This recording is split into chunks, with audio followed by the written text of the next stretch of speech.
बातम्या सविस्तर पाहणार आहोत। सुरुवातीला महत्त्वाची बातमी आहे ती महायुती संदर्भातली। महायुती नेत्यांची आज रात्री एक महत्त्वाची बैठक पार पडणार आहे। मुख्यमंत्री देवेंद्र फडणवीस, उपमुख्यमंत्री अजित पवार आणि उपमुख्यमंत्री एकनाथ शिंदे यांच्या उपस्थितीत ही बैठक होतीये।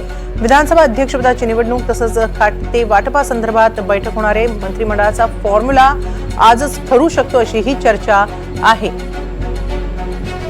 याबाबत अधिक माहिती घेऊया आमचे प्रतिनिधी सागर कुलकर्णी यांच्याकडून। सागर, विधान भवन सभेचं विशेष अधिवेशन सध्या सुरू आहे आणि त्यातच हिवाळी अधिवेशन सुद्धा होऊ घातलेले आहे। अशात आजच मंत्रिमंडळाचा फॉर्म्युला ठरू शकतो असं म्हटलं जात आहे। कितपत तथ्य आहे, काय नेमकं घडू शकतं आजच्या बैठकीत? मंत्रिमंडळाच्या बैठकीच्या संदर्भामध्ये आता जवळपास असं दिसून येतं की जे खाती आहेत त्याच्या संदर्भात आज महत्वाची एक बैठक 3 प्रमुख नेत्यांमध्ये होईल असं म्हटलं जातं। त्यात नेमक्या जागा ज्या आहेत ती खाती आहेत किंवा कुणाला म्हणजे भाजप, शिवसेना आणि राष्ट्रवादी यांना नेमकी किती खाती द्यायची, ती कॅबिनेट किती, राज्यमंत्रीपद कधी द्यायची या संदर्भामध्ये आज चर्चा होणार आहे। आणि सगळ्यात महत्वाची चर्चा होईल ती म्हणजे विधानसभा अध्यक्षांच्या नियुक्तीची। विधानसभा निवडणुकीचा अर्ज दाखल करण्याची उद्या दुपारी 12 वाजेपर्यंत मुदत आहे।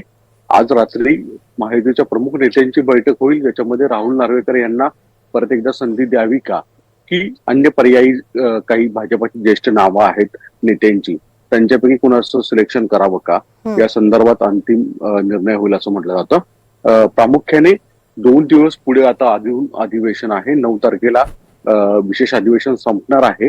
तत्पूर्वी राज्यामधले जे कॅबिनेट, राज्यमंत्रीपद कोणत्या किती पक्षाला मिळवावे याचा तोडगा काढणं, तसंच खाते वाटप सुद्धा स्थानिक राज्याच्या नेत्यांच्या पातळीवर चर्चा अंतिम करून दिल्लीमध्ये त्याबाबतची कल्पना देणं, हे महत्वाच्या काही गोष्टी घडतील। त्या अनुषंगाने आजच्या या बैठकीत सुद्धा महत्वाची चर्चा होईल असं सांगितलं जातं। जे प्राथमिक माहिती मिळत होती साधारणतः 8च्या पुढे ही बैठक होईल असं सांगितलं जात आहे। कदाचित एकतर फडणवीस यांच्या सागऱ्या बंगल्यास्थानी ही बैठक होईल अथवा सह्याद्री येथे ही बैठक होईल असं म्हटलं जातं।